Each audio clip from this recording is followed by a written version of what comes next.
Welcome to the It's About Time podcast. I'm Reed Davis, Chief Learning Officer at One-on-One Sales Academy. We put theory into practice to help more of those who would benefit from senior living make a confident, even heroic life change. Thanks for joining us today. Let's get started. Today, I'm joined by Stacy Muehlher, Leasing Director at the Gatesworth. So, Stacy, first and foremost, thank you so much for taking time out of the selling zone Sure. to join me today in doing this podcast. Thanks for having me. So, how long have you been at the Gatesworth now? It will be 6 years in July, so a little over 5.5. And how did you come to the Gatesworth? Well, I've been in the industry. I've been doing this work for almost 20 years. And I'd worked for organizations that were, privately owned and with a corporate office in a different state, multiple communities. I worked for a nonprofit for 6 years before I came here. So I'd sort of seen different levels of care, different organizational structures. And I'd always, being a native St. Louisan, always lived and worked here in and around St. Louis. I always knew about the Gatesworth. I didn't know much about it or enough about it, but it felt very unattainable for me in my career for a lot of different reasons, right? So I had misconceptions about, the area, the location, just culturally, socioeconomically. I didn't think I'd be a fit. I grew up very blue collar, pretty humble, and it wasn't something on my radar. A friend knew I was looking after serving 6 years in nonprofit, and I believe they forwarded my resume to David Smith. Okay. and then told me that they did so. So I thought, wow, that's interesting. I don't think he'll call. I mean, I don't expect it to go anywhere. But then I started to dive in and learn more and get excited. And one day, I was sitting in my car coming back from lunch, and I got a phone call from David Smith. And we talked, I think, for 45 minutes about life, just not about, not really about the job, but about me and who I was and what my goals were. It was a conversation that changed my life. I hung up from that, and I thought, well, damn, now I want to go work at the Gatesworth. And the rest is kind of history. So when we think about prospect-centered selling, Mm-hmm. I think it's often regarded, or I think the Gatesworth is often regarded as the pinnacle of prospect-centered selling. Mm-hmm. And if we're really just being honest with ourselves, it is the place where prospect-centered selling was born. It's actually the reason prospect-centered selling was born. Right. What is it like as a sales director to essentially live with that every day, knowing that people from around the country and really from around the world know about the selling culture at the Gatesworth? I think on one hand, I'm honored and I understand the weight of that. But on the other hand, it doesn't really enter my consciousness, on a daily basis. Like, I'm a person, I'm trying to help other people, I'm trying to make sure my team is well and that we're all doing the very best we can to serve the people that we work for, which are the prospects and the residents. So I think, although I completely have respect for that, and again, sometimes when I hear it put that way, I think, geez, so I have a little imposter syndrome. But yeah, I'm just doing the job like everybody else is doing the job. What was it like to work in the selling trenches with David? Intense. How so?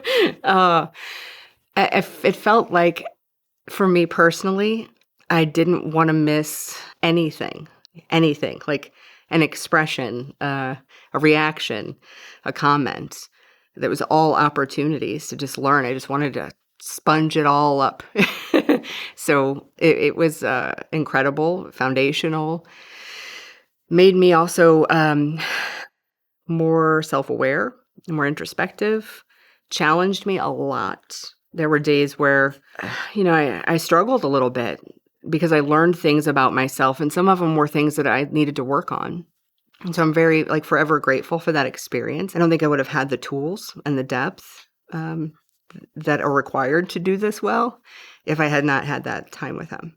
When you think back over your career in senior living, and whether it's at the Gatesworth or whether it's somewhere else, What would you say is your sales superpower? Maybe just how very much I care about being good at this. Yeah. What does that inspire you to do every day? Show up with my whole self, um, be fearless, be persistent, uh, be brave, be better. So when you think about, think about all the aspects of prospect-centered selling, right? We're thinking about the paradigm shift. We're thinking about connection, untangling, advancing, thinking about some of the key metrics like creative follow-ups and home visits and some of the things that really count. Mm-hmm. What was your biggest struggle as a salesperson in the beginning Mm. to grasp? Mm. And I'll give you maybe I'll give it a little bit of context. So as a sales trainer and having traveled all over the United States and in Canada and the UK, I would say the biggest thing people fear the most are home visits. So for you, I've seen you in the documentary go out and do home visits. I've heard you talk about home visits before. Mm-hmm. What was the one thing that was really hard to kind of either overcome a fear or really grasp about prospect-centered selling? It's a really good question. I can answer it maybe tangentially, and maybe Yeah, that'll help me get there. sure. So, in general, touring, which is the most basic, Really? Okay. is the most basic part of what we do. It's my least favorite part. I do not feel like the moments that create the opportunity for change ever happen on a tour. Why is that?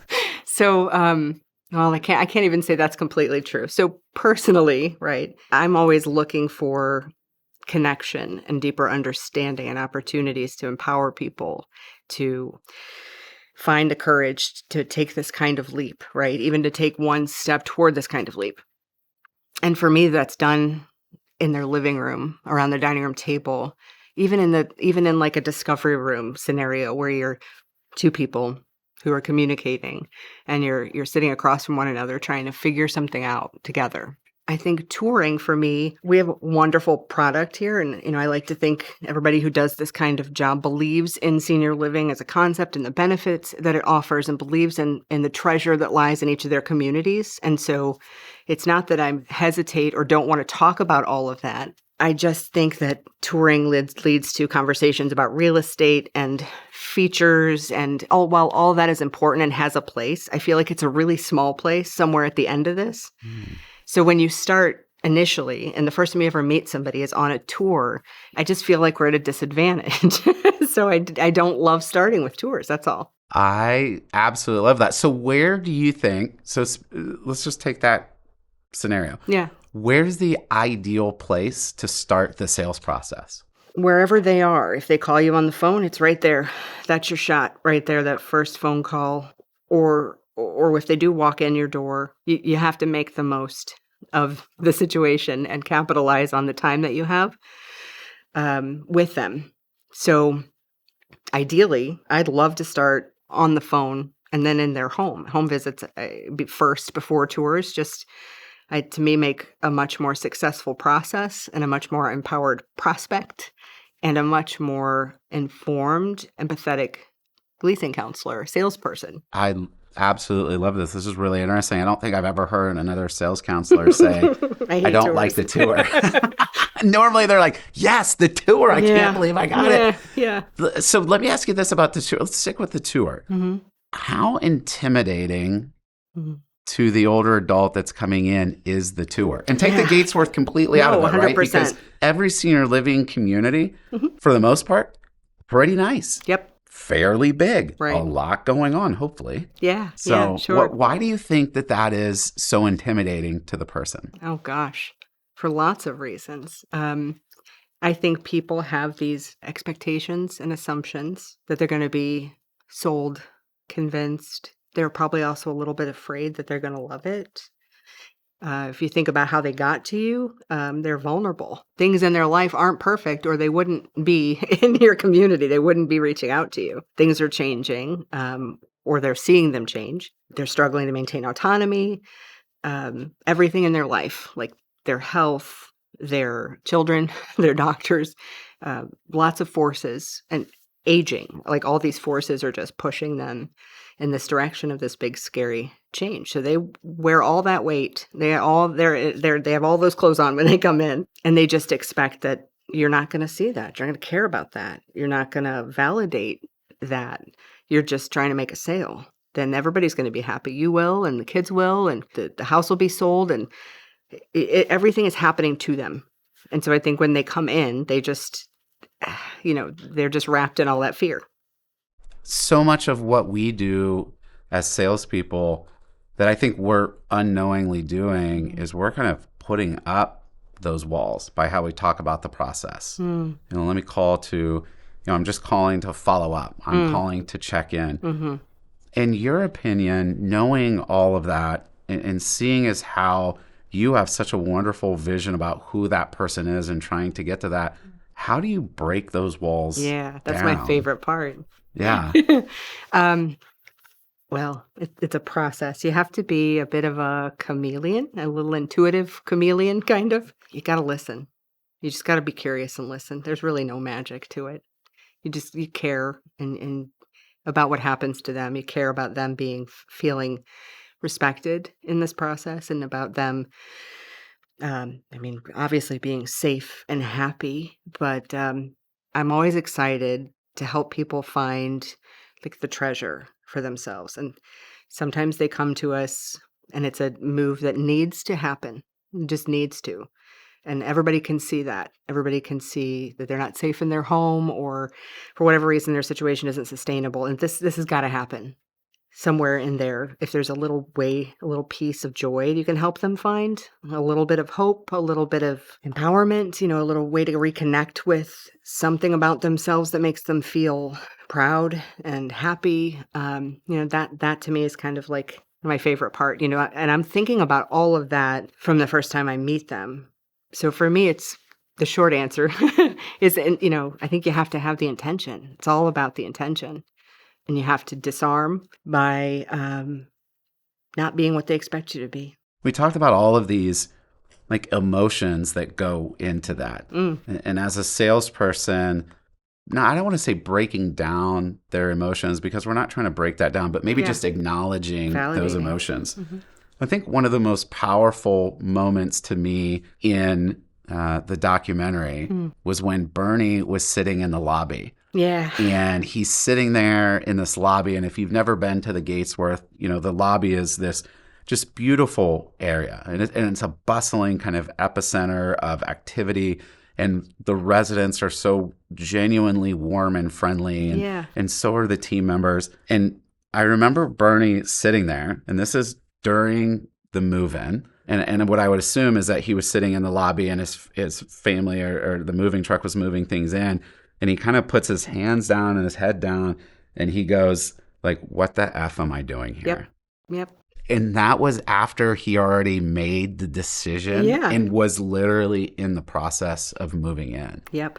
How do you, as a leasing counselor, help somebody through that emotional process? Because we all know, I bet after 3 months, Bernie was like, I love it here. You can see in the documentary later on, he's like 3 days. having drinks with Sandy. And after a couple of days, he's integrated in the community. He's loving it. And he's active, and his dog is here and all of that. Mm-hmm.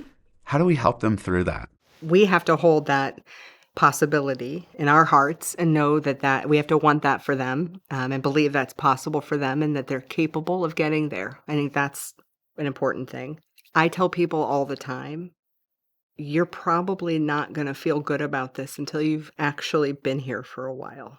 And I ask them, do you have within yourself the gumption, the courage, the chutzpah to get through this? Because it's going to be tough.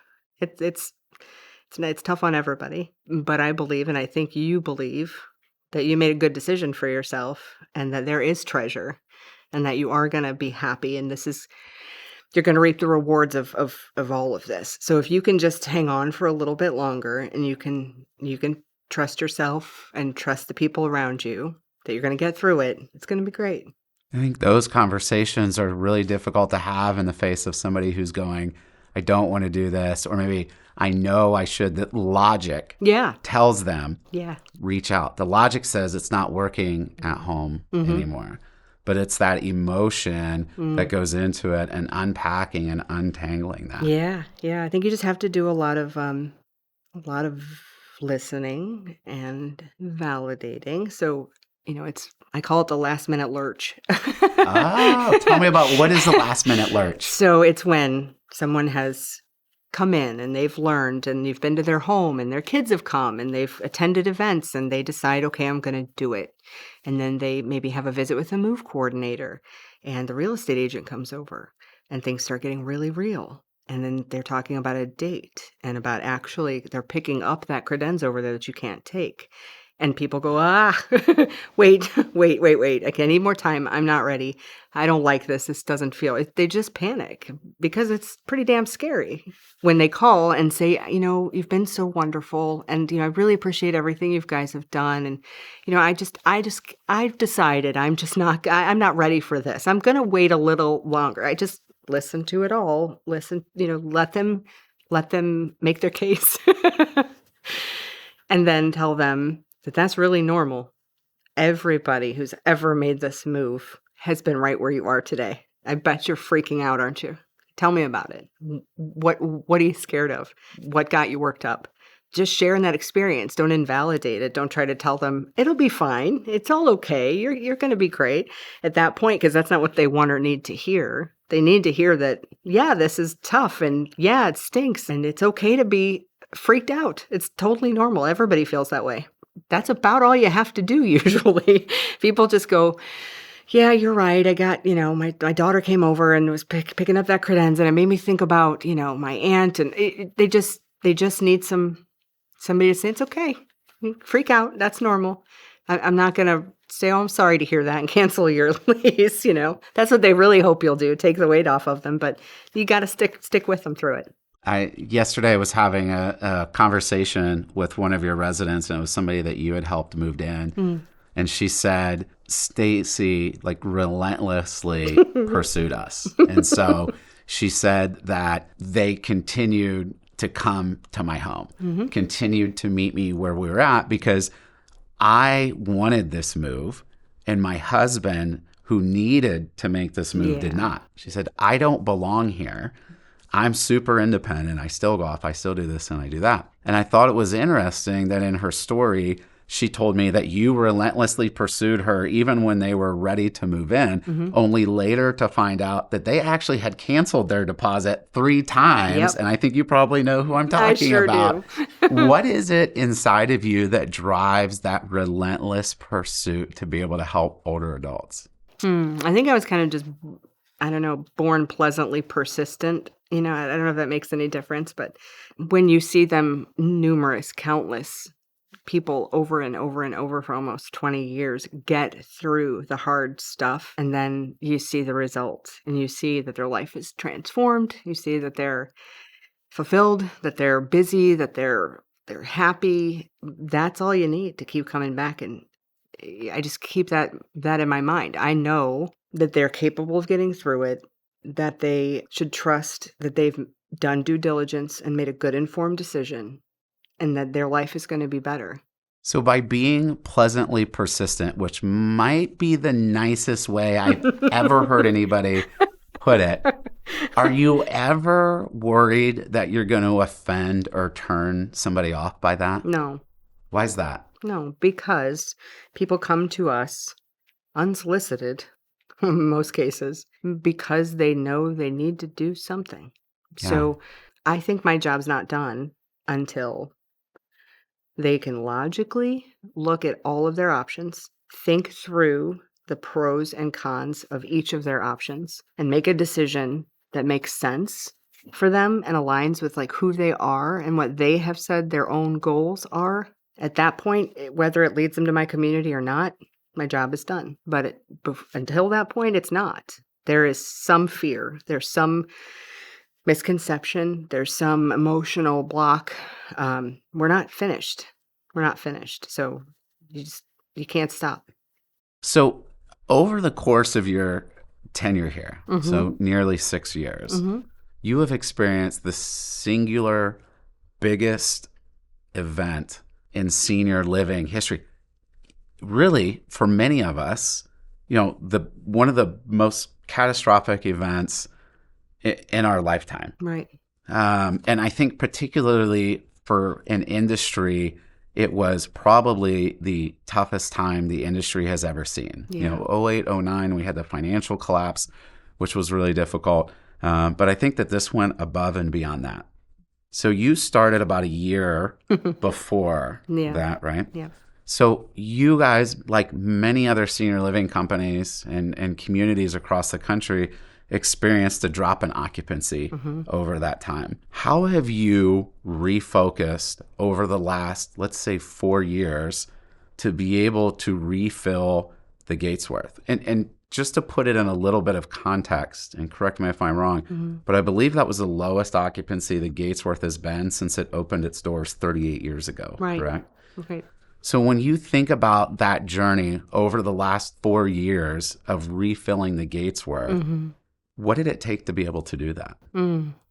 Well, I think the pandemic in some ways was kind of it was a great equalizer. And I think it forced me and my team to really focus on the fundamentals of prospect-centered selling, because we sure couldn't focus on the building. You couldn't even bring people here, Right. right? So nobody was moving in for we didn't know how long. It was the first time, I think, in the history of the industry Yeah. where you had to sell a product that you couldn't Right. actually show. Yeah, and if you can do that, you've got some opportunities there to sharpen your skills. Right. So for a time, my department was working from home, and I had to figure out how to use Zoom. My third grader at the time taught me. Yeah, exactly. So, Go to my kids. yeah. So we would meet every morning, virtually. Like, I'm wearing my nice blouse and my jammies on the bottom and my fuzzy slippers. And we would meet and we would check in with each other and everybody well. And can you believe there's, whatever latest numbers are on the news, like we just tried to take care of each other a little bit. And we decided that this was an opportunity to spend all of our time in the selling zone connecting. When you take the outcome off the table, you get real good at the other stuff. I think that was such an eye-opening experience. And it really drove home how important connecting with people is in this process and in the success of, in your ability to do this. So when we came back, I did not want to lose that. And I've worked hard over the last 4 years not to lose that. I mean, frankly, we have, in my opinion, the best product in the world. But as great as it is, we all know it's not their house. And it could be free. It could be the Taj Mahal, and they still need to be ready to embrace change. So it's not about all that stuff until they've gotten to that point. So I just think if we stayed focused on the process, on the connection, on the fundamentals of helping people get from where they are to where they need to be, and the great product is icing on the cake. Yeah, I think it's interesting and kind of brings me to another question. When you think about product, and so many sales teams rely on the product, and you hear time and time again, we have the best food, we have the best activities, we have the best this and that, even though, because no salesperson ever says, well, we've been through 3 activity directors, and our last food score was really not that good. Nobody in the history of senior living has ever said that on a tour. Right. When we think about the Gatesworth, you think about this incredible product. And yesterday I had the opportunity to talk to a group of residents. And nearly every single one of those residents, and nearly every interview I've ever heard with residents at the Gatesworth have said, I knew the Gatesworth. It's been open 38 years. Right. Many of your residents have had family members that have lived here. Yet there is still this huge resistance to moving. Right. You have, and if you want to talk about a checklist of what you want in senior living, right, this particular community, much like every other community, checks every single box. Right. So why don't you guys close every single person that walks in the door? Well, that's a great question. I think that in general, it takes a a person who's brave enough to walk through the process with you, to allow you to walk alongside them through the process, and brave enough and self-aware enough to reach out and explore options. I mean, it's a big damn deal when they pick up the phone or they walk in your building. Like that's not something I think we respect enough, how hard that is. And not everybody can get themselves there, despite our best efforts. Yeah. Or the best product, Yeah, right? It's yeah. about motivating themselves to be able to get there. I always thought it was interesting. We went through, as a family a few years ago when my grandmother needed to move into a retirement community. We had an interesting exercise, and it was a really great opportunity for me. I'd been in the industry for probably about 15 years by that time, and we had beautiful buildings as well, and a lot of them we were top of the market as far as features and amenities and benefits. And in having conversations with my mom, what really stood out to me was that here I was, somebody who had built their entire career in senior living. I've only ever worked in one other industry, and it was insurance for a year out of college. Mm-hmm. I spent the rest of my career in senior living. My wife at the time was an executive director at an assisted living, and my sister-in-law was the area program director for all of the senior centers in Central Virginia. Oh, my goodness. Yet my mom had no idea where to go, how to start, and what to do. Do you experience that same thing with families and residents that come in? Although they may call thinking I need it, how do you help guide them through that process of just understanding what it is and what senior living is, and making sure that they know they have the choice to move or not? Right. So I think it has to start with understanding who they are. And that I think informs everything else. What is the life you have built? What is your identity? What are you proud of? And what do you want for yourself? And what are your goals? When we're talking to a couple, is it a primary goal above else we want to stay together? Or is that not so important? Like, I just don't think you can have a clue how to help people until you understand who they are and what they need. So that takes just a lot of questions, a lot of curiosity. I'm sure a lot of time. Yeah. Sometimes it does. Sometimes you'd be surprised. Yeah. Yeah. Something that I commonly hear across the country is we're at the top of the market. We're one of the most expensive. We have a new competitor that's come into town, and they're only this much money. At the Gatesworth, for those people that don't know, I would have to say you guys probably, you want to talk about top of market, I'd say top of market in the country. Not the St. Louis area, although that's true, but top of market as far as price point goes out of any rental property in the United States. How do you let that not be a barrier to sales success? That's a really great question. I think we focus on value, the value in the community experience, right? And I think that starts with, again, being curious, doing great discovery, and understanding who this person is and what problems are they trying to solve, what are their goals, and when you can understand that, then you can help them see the value in your community, regardless of where you are in the market. And then it doesn't become about like a square footage, price per square footage real estate decision, because if that was the case, nobody'd ever move here. Right. Yeah. Yeah. So, I mean, you do get those people that call and they just want the numbers, and that you give them the numbers. That's what they're saying is important to them right now. And then you have an opportunity to ask them about, what's of value to them. And I think that's really what it's about. Let me shift a little bit here. I have always, although I've never experienced it, but I will be back and we'll be sitting in on some of these at some point. I have always heard about the epic planning sessions that happen here at the Gatesworth. Yeah. And how much emphasis that you and your team have put on these. And I'm sure that comes down from David Smith. Yes. But these days, why do you guys continue to do the amount of planning you do? And let me first ask this. How much of the day do you think you spend planning? So, I mean, our meetings are an hour to maybe an hour and a half every single day of the week, no matter who's working. That's how we start the day. And who's involved in that meeting?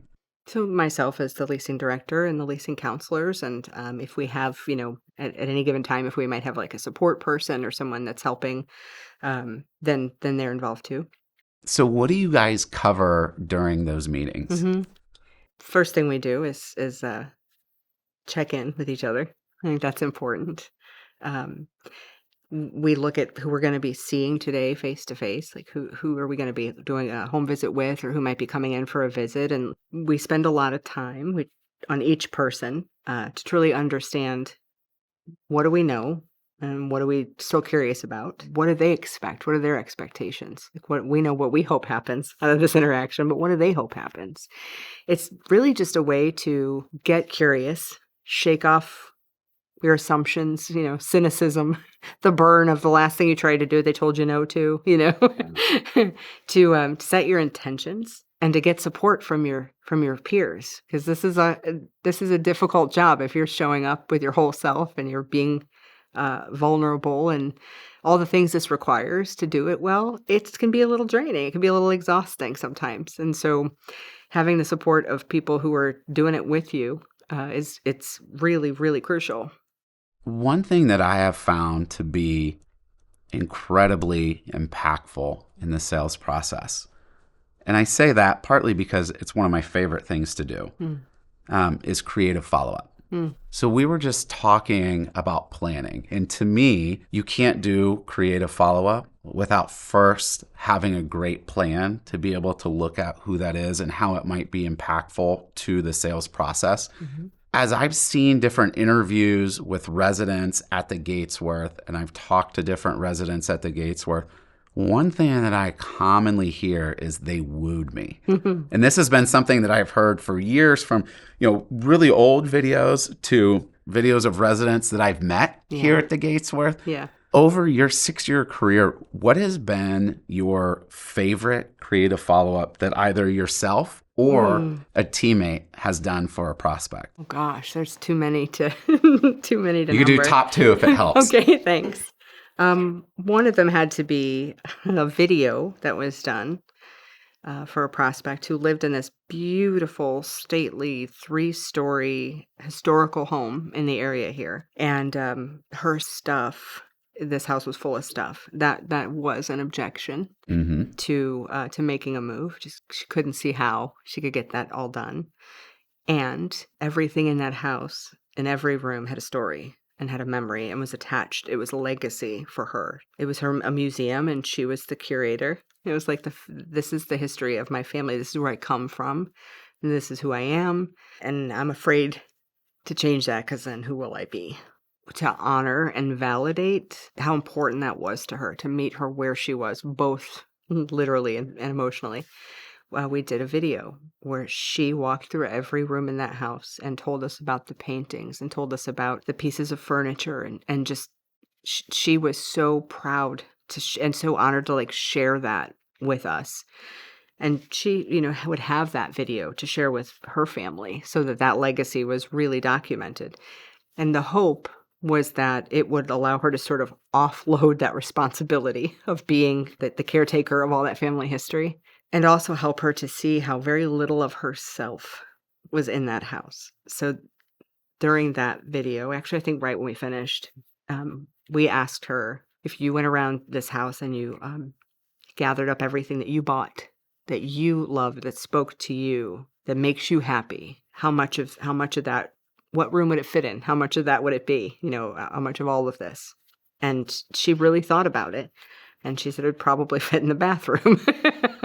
So I think it was just a really important turning point for her. And she was a particularly difficult person to sort of focus, if you will. Very high energy, very artistic. Connecting with her on a deeper level was tough, but that really did it. That's an incredible story. It's amazing when you're able to impact somebody like that. Yeah. And so let me ask you then, to dig into that a little bit further, where did that question come from? How did that get brought up? The question of how much of the stuff did you buy that really spoke to you? I think it just kind of struck me in the moment that this was not only something she was very proud of, but something she was very burdened by. And I wanted her to know that that's okay. There's no shame in that. What I find sometimes with salespeople is that salespeople are worried that they're going to offend their prospect by maybe asking something like that. Sure. Just where does it come from inside of you, and how do you build up the courage to be able to ask something like that? When you spend time with genuine curiosity, learning about people, and by the way, you become a whole real person for them too, not just a representative of the community or a force of change. You get human with them too. You tell them about your kids and your family and your experiences, and you ask their help with things, their advice on things. Like you connect as human beings and you build a trust. And that, I think, you care about them and their success enough that you've earned the right to ask hard questions. And I think change doesn't happen unless we're a little bit uncomfortable. So if they're a little bit uncomfortable, maybe that's not such a bad thing. Yeah. I said it in a podcast as well, but one of my favorite quotes that I've seen, and it's a pretty common one, is, your comfort zone is a beautiful place, but nothing ever grows there. Yeah. And I think Simon Sinek does a really good job of explaining that, about talking about getting outside of yourself and asking those uncomfortable questions, because it's hard to move forward unless you do some of that. It is. And it's also important to remember that if they reject you, they're not rejecting you. If you bring up a question, you pose an idea, and it doesn't get a positive reaction, it's not about you. It's really not. They're rejecting change. They're afraid of all of the stuff that's happening to them. It's not about you. So if you had to give a salesperson one piece of advice, what would that be? The first thing that comes to me is just be curious and stay curious. Yeah, I love that piece of advice. You talk about being curious, and Walt Whitman was the one that originally said, be curious, not judgmental. Yeah. But I don't think anybody had ever heard the quote until Ted Lasso says it, when he's playing darts against Rupert. And it is one of the clips that gives me goosebumps. Oh, yeah. Every single time I see it. And I had my wife make me a T-shirt that says, be curious, not judgmental. Love that. And so for you to say that being curious is the one piece of advice that you would give to salespeople, is that because we want to talk instead of just ask? We want to help, I think, which is noble. We want to help, and we want to be good at our job. It's all coming from a good place, but none of those things can happen. You're going to get in your own way if you can't figure out how to be curious. That's got to be where you start. Oh, I love it. That's a perfect place to end for me. So, Stacy, it has been an honor to be joined by you today. Thank you so much for taking the time out of your day, out of the selling zone, to come join me on It's About Time. Thank you, Reed. It was an honor to meet with you today. Thanks for listening to the It's About Time podcast and for being a Sales Academy member. To find out about our next live learning opportunity, check the newsletter, or you can email me at reed@oneonone.com.